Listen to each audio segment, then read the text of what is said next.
weekend to digest it all. What's been the underlying thoughts here as to why that result happened on Saturday night? After the disappointment goes away, we're probably still in it a bit. I think everyone's a bit flat from the way the result ended up. I think it was a fantastic game of football from all reports. Both teams really crashed in, gave everything they had. Unfortunately for us, we just ended up on the wrong end of the ledger at the end, didn't we? One kick just showed how important some of the in-game issues were. When our inability to convert our opportunities, where you think we should be scoring at least a point, if not a goal. You look back on it and you start to think, what if? Unfortunately, we don't want to feel that way after games. You don't want to have what ifs, and that's the position we're in at the moment.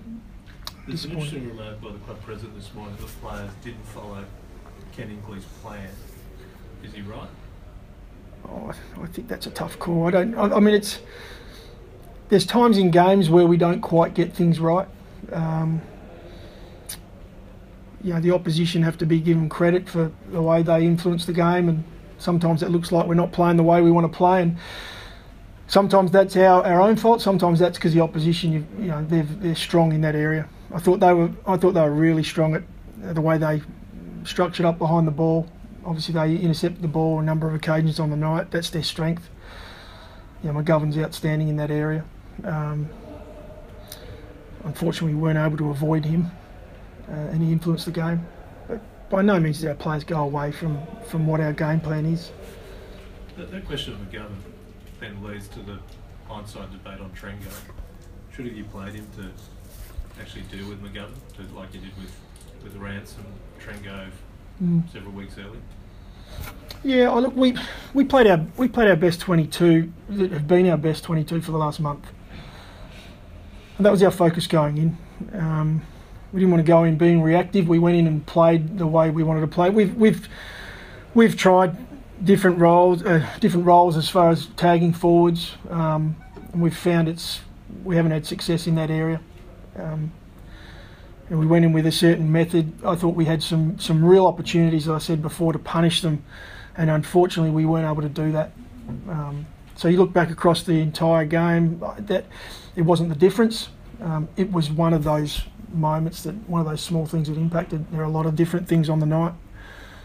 Mainly our inability to score or make a layup. How's Jared? Polak? Haven't seen him today.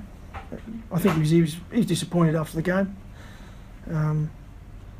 By no means was it Jared's fault that we lost the game. As I said before, everyone looks at one incident and there's a lot of conversation around, was it a free kick? And it doesn't mean anything.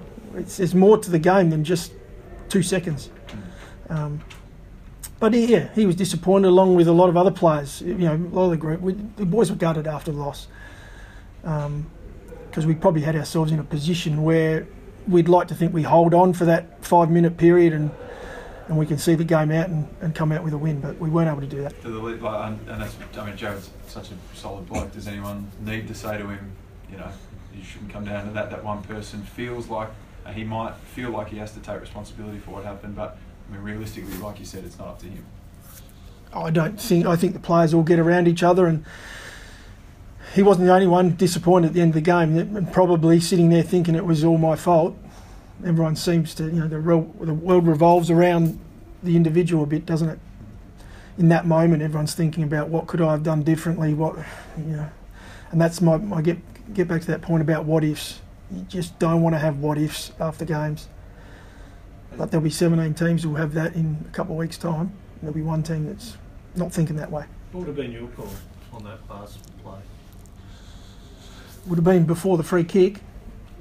Would have been how we structured up at a back stoppage. But they're small areas, Rich, that we talk about and we work on and we train, and they're the little breakdowns, the little things that we get right 95% of the time, and then 5% that you don't really hurt you. Unfortunately, we had that scar from earlier in the year when we travelled to Geelong, and it may have cost us a top 4. Without wanting to back you into a corner, Nixie, what do you make of that rule, the shrugging and whatnot? I think what the AFL are trying to do with the rule, I think it's a good rule. I think we want to encourage players to take on tacklers, but at the same time we don't want to encourage players trying to play for a free kick. But you know, what else do you want me to say on it? Was it a free kick? I don't know. I haven't had a good look at it, to be honest. It's probably not one of the games I want to review that thoroughly just at this point. Might leave it a day or so. Will you guys review this game? Have you reviewed it, or will you review it, and how hard is that going to be? We'll review it, yeah, as a coaching group. Probably first things first, we get through our individual reviews of the players. We've got a certain obligation for them to have time at the club that's limited, and then they get a chance to get away and freshen up. So we'll make sure we review our season first and foremost. Some of that will involve some stuff from this game, but yeah, we'll definitely look over the game. You've got to learn from your losses, and we learn most from losing games. Has Port underachieved this year? Oh, I mean, we all want to win a premiership, so it depends on who you ask. I mean, from our point of view, yeah, we want to basically get to the dance and win it, and we didn't do that. But you have to, I guess, you have to come away after, you know, in this disappointing moment. You have to come away from it and have a look at what positives did we take out of the year, and there are a lot of them. There are a lot of real positives from this season. We had a super young group that are developing and playing some outstanding football, and just some of the young players we've got coming through. It's a real positive outlook for us. We can't wait to see some of our players take another step again, and who knows where that'll finish. So what's lacking? Well, I think the game wrapped up our season a little bit.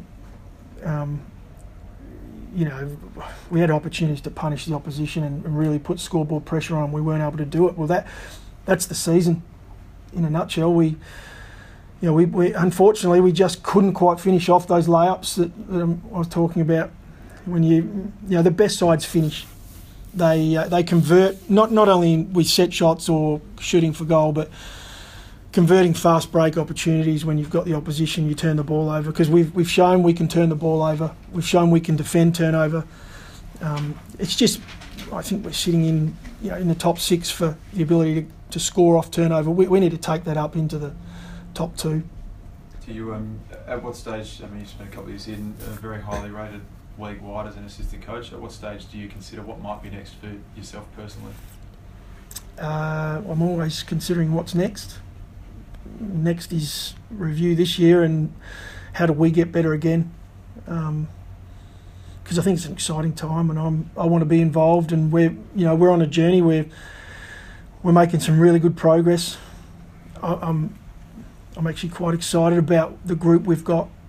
You would see your future here in terms of coaching progression based at Port Adelaide, as opposed to trying to get a main coaching role elsewhere? Yeah, at this point, I think I've been in the role, sitting alongside Ken for 12 months. We need more time, we're on the right track. Got really good momentum. Probably just in a bit of a disappointing couple of days at the moment, but we'll come out and we'll butter up. Sun came up today, so we'll go away and get better. How valuable is it that the club's talking about stability, wanting coaches locked in and getting a stable progress? How reassuring is that to you? Yeah, it's great. We've got a really strong coaching group. I know all clubs do, but the group we've got together at the moment, and we really work well together. Ken leads us really well. I think the respect that the players have for Ken and the respect they show for the coaching group is right where it needs to be. We can't question our lack of effort, as a footy club. That's a really good sign that our players are giving everything they've got, and we've just got to, I guess we have to do a little bit of work around the detail, and once we get that right, the sky's the limit then. So if it was up to you, you'd be pushing that extension Ken's way in the near future? Yeah, I was just chatting to our media guy, Brian. As long as he doesn't take too much of the cash, we'll all just hang around. No, look, I hope they... and exactly as you said, Reach, it's about consistency. We've got that at the moment. I think it's great. He's got some real support behind him. So will as far as you can go with the list, is there enough on the list that you guys are happy with as a coaching group, or do you have some input to say, look, I think we need to be citing another key forward, we need to be citing more options in midfield, or do we just go back to the draft? What are those priorities going ahead now? Yeah, I mean, our priority is to coach the players to develop and to make them better footballers. So as a coaching group, we've got a fantastic list management team. Part of them being so strong is that they liaise with us on what we believe we need. So we're not naive to, okay, if there is something we think we need in our group, then we'll have discussions. List management will talk to coaching. And that happens regularly throughout the season. In saying that, we believe we've got a really strong group, and that we're able to grow from within. We'll always look for the draft, and we'll always keep our eyes open as far as what's around and what might be able to make us even stronger. But you only have to look at the team we're playing at the moment. We've got some fantastic young talent coming through, and we've got guys playing at the Magpies at the moment, first years that are standing up and playing some really good football. So it's quite exciting about where the group can possibly go to. Matthew, it was an interesting moment last year for Hamish Hartlett, the review suggesting look at your options elsewhere to make sure you become a better player. Does the same path happen to Jackson Trengo, that if there is a better option for him elsewhere, he should look at it? I think you've always got that. A player has to keep his options open, but at the same time, you're talking about two of our leaders, two of our important players on our group.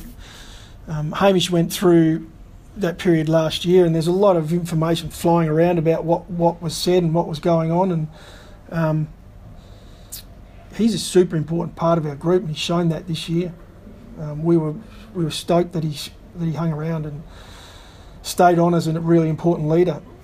We're in the same boat now with Jackson. Jackson, although not being selected in our best 22, or what we thought was our best 22 for this week, is still a super important part of our group.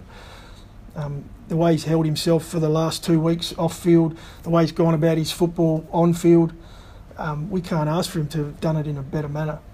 And he'll continue to be one of our strongest leaders. If Mark Evans calls, do you answer and have a chat? I know Mark reasonably well, so if he calls, I'll answer the phone. Yeah. What's he calling for? He says, what are you up to tomorrow? Let's talk about our vacant coaching position. Look, I'd be lying if I said no. We would have a chat. But I'll go back to where I'm at too as a coach. So I've still got things that I want to complete here. We didn't quite complete them this year.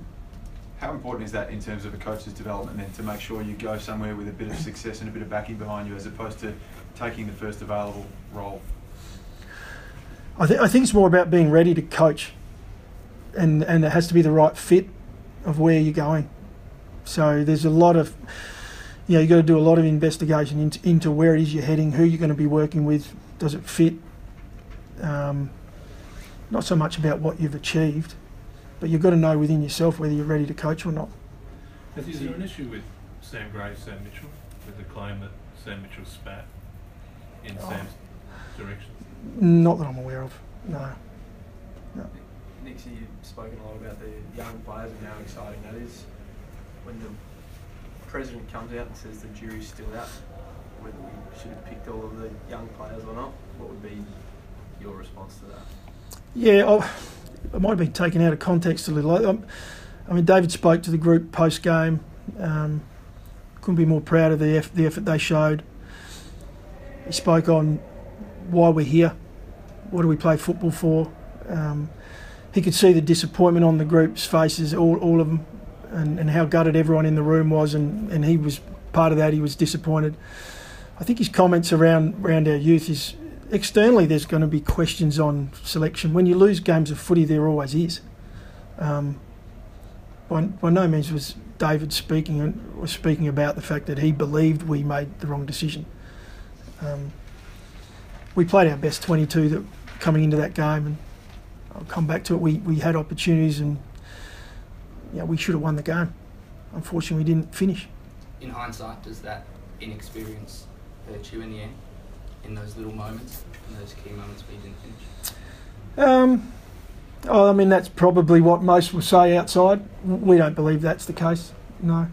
We've got some small things we're going to work on as a team, but I think making one change, does that change the experience of the group?